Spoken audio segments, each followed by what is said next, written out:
نحمده ونستعينه ونستغفره ونعوذ بالله من شرور أنفسنا ومن سيئات أعمالنا من يهده الله فلا مضل له ومن يضلل فلا هادي له وأشهد أن لا إله إلا الله وحده لا شريك له وأشهد أن محمدا عبده ورسوله يا أيها الذين آمنوا اتقوا الله حق تقاته ولا تموتن إلا وأنتم مسلمون يا أيها الناس اتقوا ربكم الذي خلقكم من نفس واحدة وخلق منها زوجها وبث منهما رجالا كثيرا ونساء واتقوا الله الذي تساءلون به والأرحام إن الله كان عليكم رقيبا يا أيها الذين آمنوا اتقوا الله وقولوا قولا سديدا يصلح لكم أعمالكم ويغفر لكم ذنوبكم ومن يطع الله ورسوله فقد فاز فوزا عظيما أما بعد فإن خير الحديث كتاب الله وخير الهدي هدي محمد صلى الله عليه وسلم وشر الأمور محدثاتها وكل محدثة بدعة وكل بدعة ضلالة وكل ضلالة في النار. بزرگوں، نوجوان ساتھیوں، ابھی جو خطبہ آپ کے سامنے پڑھا گیا ہے، حدیثوں میں اس خطبے کا نام ہے خطبۃ الحاجہ، یعنی ضرورت کے وقت پڑھا جانے والا خطبہ. اللہ کے نبی صلی اللہ علیہ وسلم کا طریقہ تھا جب بھی کسی وعظ و نصیحت کی مجلس میں تشریف فرما ہوتے تھے سب سے پہلے آپ یہ خطبہ پڑھتے تھے اور پھر اس کے بعد حالات کے مناسبت سے آپ کا بیان ہوتا تھا. اسی طریقے سے عیدین کے موقع پر بھی اللہ کے نبی صلی اللہ علیہ وسلم کی سنت تھی، پہلے آپ یہ خطبہ پڑھتے تھے اور پھر اس کے بعد عیدین کے احکام و مسائل بیان کیا کرتے تھے. اسی طریقے سے اللہ کے نبی صلی اللہ علیہ وسلم کا طریقہ جمعہ کے دن بھی تھا کہ پہلے آپ یہ خطبہ پڑھتے تھے اور پھر اس کے بعد حالات حاضرہ پر سیر حاصل آپ کا خطاب ہوا کرتا تھا. اور اسی طریقے سے نکاح کی تقریب کے موقع پر بھی اللہ کے نبی صلی اللہ علیہ وسلم کا دستور تھا کہ پہلے آپ یہ خطبہ پڑھتے تھے اور پھر اس کے بعد ایجاب و قبول کی باری آتی تھی. یہی وجہ ہے کہ آج بھی پوری دنیا میں جہاں کہیں نکاح کی تقریب منعقد ہوتی ہے، قاضی صاحب کی زبانی کہیں کھڑا ہو کر، کہیں بیٹھ کر، کہیں آہستہ سے، کہیں زور سے یہ خطبہ ضرور پڑھا اور سنایا. آخر اس خطبہ میں کیا کہا گیا ہے، میں بالکل ہی اختصار کے ساتھ اس خطبے کا مفہوم آپ کے سامنے رکھتا ہوں تاکہ یہ سمجھنے میں آسانی ہو کہ اللہ کے نبی صلی اللہ علیہ وسلم نے دین کی بنیادی باتوں سے کسی بھی مجلس کو محروم نہیں رکھا تھا. یقیناً اگر کوئی انسان اس خطبے کو اپنی زندگی کا دستور و منشور متعین کر لیتا ہے تو ایسے انسان کی زندگی کی کامیابی کی ضمانت دی جا سکتی ہے. اس خطبہ میں سب سے پہلے اللہ کی تعریف کی گئی ہے، اللہ سے مدد مانگی گئی ہے، اللہ سے مغفرت کا سوال کیا گیا ہے، اعمال کی خرابی سے اور نفس کی شرارت سے اللہ کی پناہ چاہیے. پھر اس حقیقت کا اظہار کیا گیا ہے کہ اللہ جسے ہدایت دینا چاہے اسے کوئی گمراہ نہیں کر سکتا، اور اگر کسی بدنصیب انسان کو اللہ ہی نے گمراہ کر دیا ہو یا اس کے لیے ہدایت کا دروازہ بند کر دیا ہو تو دنیا کے سارے مبلغین و مصلحین مل کر بھی اس کی اصلاح نہیں کر سکتے. پھر اس کے بعد اس کلمے کا اظہار ہے کہ جس کے قرار کرنے کے نتیجے میں ایک غیر مسلم مسلمانوں کی جماعت میں شامل ہو جاتا ہے. وہ کلمہ ہے اشہد ان لا الہ الا اللہ وحدہ لا شریک لہ واشہد ان محمدا عبدہ ورسولہ. میں گواہی دیتا ہوں کہ اللہ کی سوا عبادت کے لائق کوئی نہیں ہے، وہ اکیلا ہے، اس کا کوئی شریک نہیں ہے، اور میں گواہی دیتا ہوں کہ محمد صلی اللہ علیہ وسلم اللہ کے بندے اور اس کے رسول.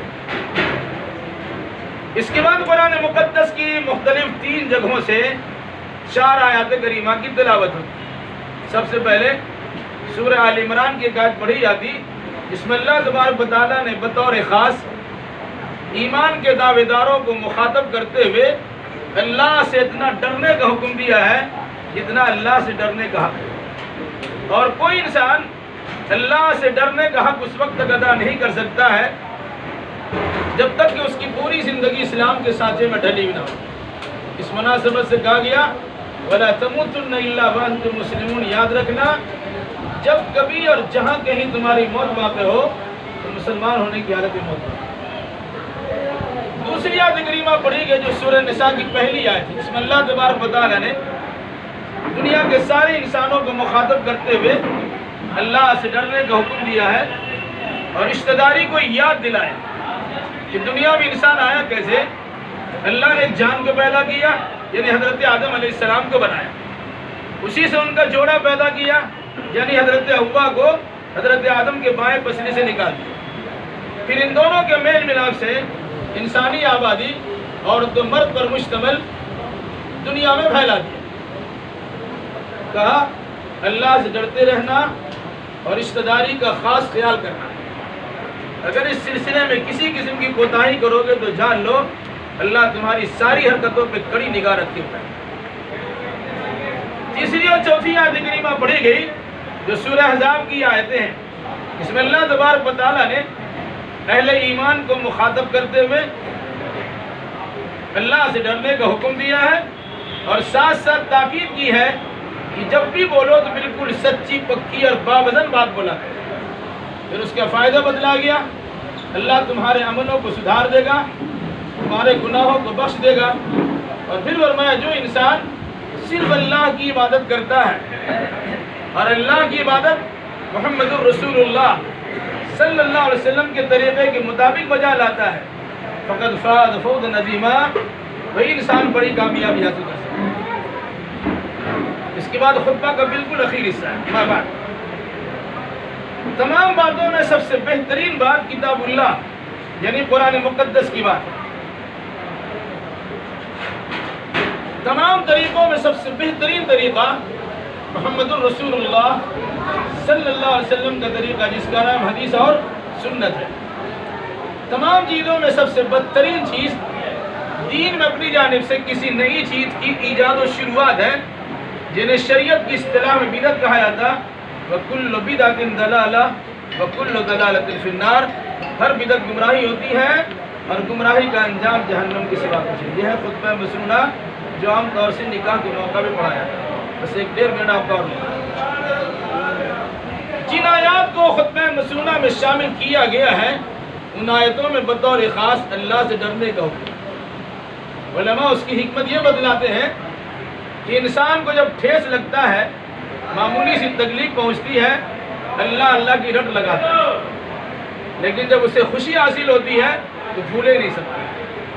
شادی بیاہ کی تقریب بھی خوشی کی تقریب ہے، ایسے موقع پر اللہ سے ڈرنے کا حکم دے کر اس بات کی تاکید کی گئی ہے کہ خوشی کا معاملہ ہو یا غمی کا، اللہ سے ڈر کے انجام دینے کی کوشش کرنا، اپنی خوشی کے خاطر شریعت اسلامیہ کی دھجیاں نہ بکھیرنا۔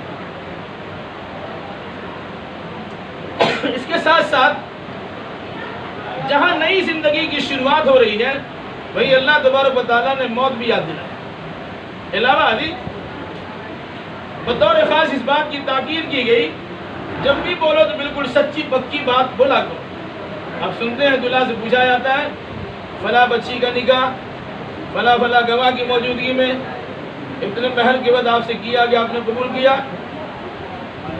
دلہا کہتا ہے میں نے قبول کیا۔ قرآن کہتا ہے کیا کہہ رہے ہو، ذرا سوچ سمجھ کے کہو۔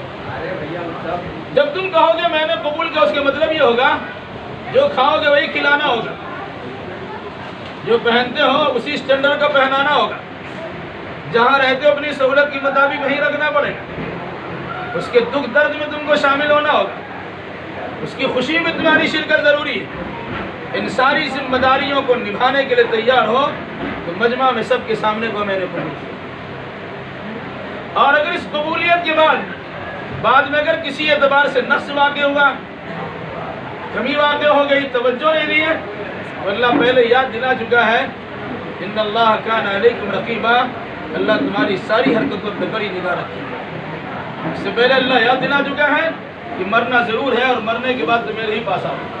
اس مناسبت سے گویا محتاط زندگی گزارنے کے لیے اللہ کے نبی صلی اللہ علیہ وسلم نے یہ خطبہ خاص طور سے اس وقت بھی پڑھا ہے جب نئی زندگی کی شروعات کرائی جاتی ہے۔ اسی خطبہ کے اخیر میں جو بات کہی گئی، سب سے بہتر بات کتاب اللہ ہی نہیں، قرآن کی بات ہر انسان کہتا ہے، لیکن اپنی زندگی میں قرآن کی بات کو سب سے بہتر بات ہم نہیں سمجھ پاتے۔ اگر قرآن کے خلاف کوئی زبان کھولتا ہے، اس کی زبان کاٹنے کے لیے تیار ہوتے ہیں، لیکن ہم قرآن پڑھنے کی کوشش بھی نہیں کرتے۔ قرآن ہمارے گھر میں ہوتا ہے، الماری کی سب سے اونچا حصہ میں ہوتا ہے، وہاں ہمارا ہاتھ نہیں پہنچتا ہے، اتارنے کی نوبت نہیں آتی ہے، پڑھنے کی توفیق نہیں ملتی، سمجھنا، عمل کرنا اور اس کی دعوت کو عام کرنا تو بہت دور کی بات ہے۔ اسی طریقے سے ہر انسان کہتا ہے کہ اللہ کے نبی صلی اللہ علیہ وسلم کا طریقہ سب سے بہترین طریقہ ہے، لیکن صرف یہ زبان پر ہے۔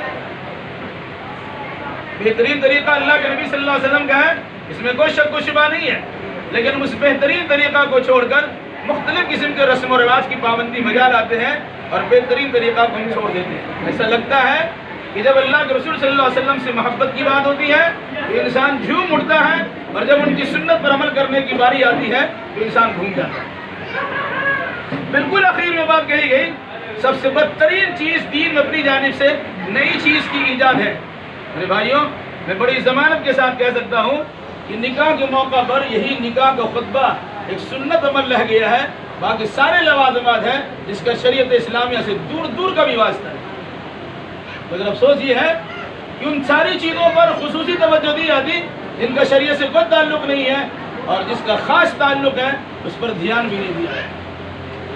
انہی میں سے رسم و رواج کی پابندیاں ہیں، بے شمار رسم و رواج ہیں، جبکہ آپ کہتے ہیں سب سے بدترین چیز ہے، لیکن اسی رسم و رواج کی پابندی آپ کرتے ہیں۔ انہی میں سے رسم کی طرف اشارہ کرتے بات ختم کرتا ہوں۔ عام طور سے دیکھا جاتا جب نکاح قبول کرا دیا جاتا تو لوگ زبردستی دلہا سے کہتے ہیں کہ یہ کھڑا ہو کر سلام، یا آنے والا سلام کرتا ہے یا جانے والا سلام کرتا ہے، بیچ میں کسی کو اٹھ کے سلام کرنے کی ہمت ہے؟ کوئی نہیں کر سکتا ہے۔ پھر دلہائی کو کیوں اٹھائے جائے؟ ان کی وجہ سے یہ مجلس رچائی گئی، یہ محفل سجائی گئی۔ ہماری آپ کی ذمہ داری ہوگی، ہم ان کے پاس پہنچیں گے، انہیں دعائیں دیں گے، مبارکبادی کلمات سنائیں گے، اور بہتر یہ ہوگا کہ وہ کلمات دعا سنائیں جو اللہ کے نبی صلی اللہ علیہ وسلم نے اپنے زمانے میں دلہا دلہن کو دیا تھا۔ وہ کلمات کیا ہے؟ بارک اللہ لک وبارک علیک وجمع بینکما فی خیر۔ اللہ برکت دے، برکت کی مسلح دھار بارش برسائے، اور خیر اور دین کے معاملات میں آپ دونوں کے دلوں کو جوڑ کے رکھیں۔ یہ مبارکبادی کلمات ہیں۔ ہم لوگ نکاح کی مجلس میں شرکت تو کرتے ہیں، مبارک ہو کہتے ہیں، لیکن توفیق نہیں ملتی کہ اللہ کے نبی صلی اللہ علیہ وسلم کی سکھلائی ہوئی ایک دعا یاد کر لیں، اپنے بھائی کے لیے، اپنے رشتہ دار کے لیے، اپنے دوست احباب کے لیے۔ شرکت ہماری ہوتی ہے، اس لیے میری گزارش ہے کہ آئندہ کے لیے اس دعا کو ضرور یاد کیا جائے، تاکہ دوستی کا حق ادا کیا جائے، بھائی کے بھائی چارہ کا حق ادا کیا جائے، رشتہ دار کی قرابت داری کا حق ادا کیا جائے، کہ وہ دعا کے کلمات انہیں سنائے جو کلمات اللہ کے نبی صلی اللہ علیہ وسلم نے اپنے زمانے میں دلہا دلہن کو دیا تھا، جو اللہ کی بارگاہ میں قبول ہو چکے ہیں۔ آج بھی اگر کوئی انسان اسی دعا کو پڑھتا ہے، یقیناً دعا مقبول ہوگی، کیونکہ اللہ کے نبی صلی اللہ علیہ وسلم کی زبان سے نکلی ہوئی دعا ہے۔ بارک اللہ لک وبارک علیک وجمع بینکما فی خیر۔ الہی تو اپنے فضل و کرم سے جو نکاح پڑھایا جا رہا ہے اسے مسعود و میمون بابرکت بنا دے، ان دونوں کے دلوں میں الفت و محبت پیدا کر دے، ان دونوں خاندان میں الفت و محبت کی جو جگہ دے، ان دونوں کو بھی اور ہم تمام کو بھی زندگی کے تمام تر شعبات میں کتاب اللہ اور سنت رسول اللہ سے مکمل رہنمائی حاصل کرنے کی توفیق عطا فرما۔ اقول قولی ھذا واستغفر اللہ لی ولکم ولسائر المسلمین وآخر دعوانا الحمد للہ۔